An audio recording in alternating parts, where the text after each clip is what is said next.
SAW penuh keistihan Islam oleh hadap Abu Bakar dan pemerintahan.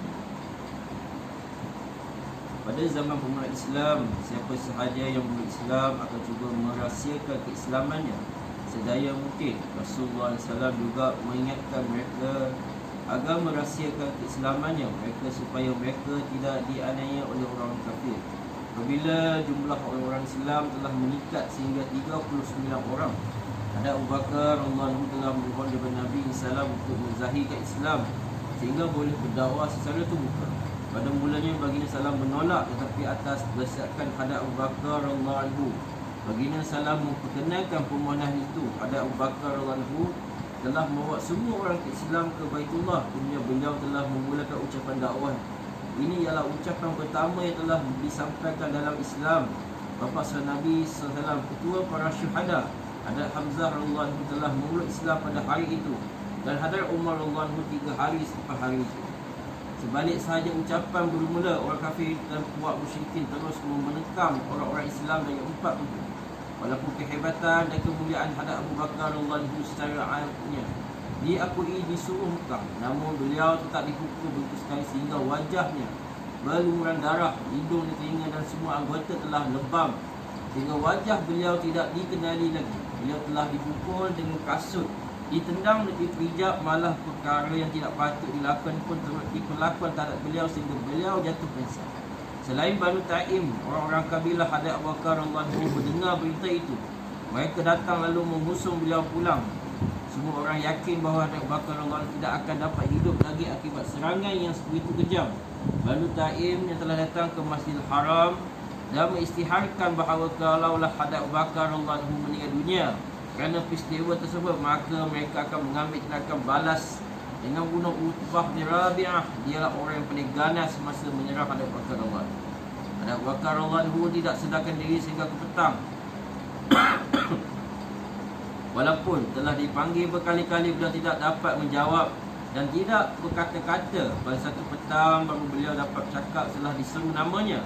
Dalam keadaan itu pun lafaz yang mula sekali keluar dari mulut ialah, bagaimanakah keadaan Rasulullah? Orang yang mula mengutuknya oleh sebab Muhammadlah kamu menerima musibah ini. Setelah sepanjang hari berada di rahang Mahmud, beliau boleh bercakap, masih lagi kamu bertanya hal Muhammad SAW dan masih lagi kamu mengasihinya. Orang yang mula bangun meninggalkan beliau kerana kecil hati terhadap beliau. Lagipun masih ada harapan untuk beliau hidup dan beliau pun sudah mula boleh bercakap. Dan mereka berpesan daripada ibunya Ummul Khair supaya menyediakan apa-apa makanan untuknya. Ibu telah menyediakan beliau membawa makanan mendesak hadap Abu Bakar radhiyallahu supaya memakan makanan ini itu, tetapi hadap Abu Bakar radhiyallahu masih tetap dengan pertanyaan, bagaimanakah keadaan Rasulullah? Apakah yang telah berlaku kepada baginda? Ibunya berkata, aku tidak mengetahui keadaannya. Hadap Abu Bakar radhiyallahu lalu berkata, pergilah berjumpa Ummul Jamil, adik hadap Umar radhiyallahu, dan tanyalah kepadanya apakah keadaan baginda, demi untuk menyempurnakan permintaan daripada seorang anak yang telah dizalimi begitu rupa. Ummul Khair pun pergi menemui hadap Ummul Jamil radhiyallahu anha dan bertanya mengenai hal Nabi Muhammad SAW. Hadap Ummul Jamil radhiyallahu anha juga telah merahsiakan keislamannya mengikut seperti keadaan biasa pada masa itu. Beliau berkata, aku tidak tahu siapa Muhammad SAW dan siapa Abu Bakar radhiyallahu, namun aku bersipati dengan keadaan anakmu. Sekiranya engkau izinkan, biarlah aku pergi untuk melihat Ummul Khair yang telah membenarkannya. Ada Ummul Jamil radhiyallahu anha pergi bersamanya. Sebalik sahaja melihat keadaan Abu Bakar radhiyallahu, dia tidak menahan perasaan lalu menangis teresa-esa. Apakah yang si pedah yang telah lakukan?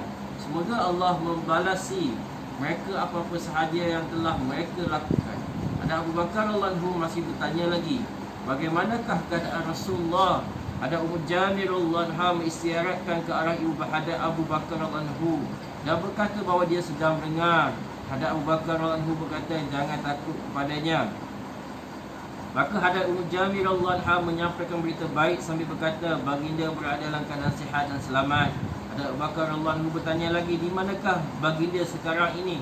Hadap Ummul Jamil radhiyallahu anha menjawab, Bagitulah pergi ke rumah Hadrat Akam. Lalu Hadrat Abu Bakar radhiyallahu anhu berkata, demi Allah, aku tidak akan makan apa-apa yang tidak akan minum apa-apa selagi aku tidak pergi menzahir Rasulullah.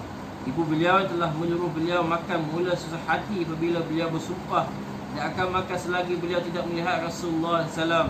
Oleh sebab itu ibu telah menunggu sehingga tiada orang lalu lalang di jalanan agar tak siapa yang akan nampak beliau akan semoga tidak lagi berlaku kezaliman terhadap beliau. Apabila sebahagian besar malam berlalu, Ummul Khair telah membawa Hadrat Abu Bakar radhiyallahu anhu ke rumah Hadrat Akam radhiyallahu anhu bertemu Nabi sallam.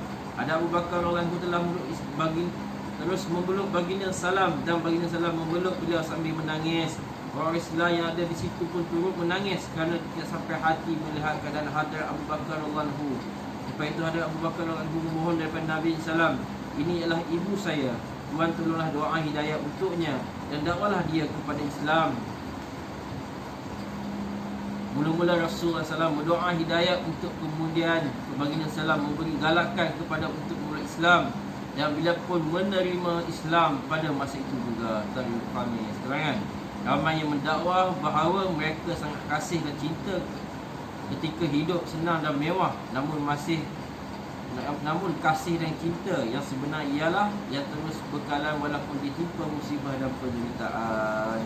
InsyaAllah InsyaAllah amalkan Rasulullah.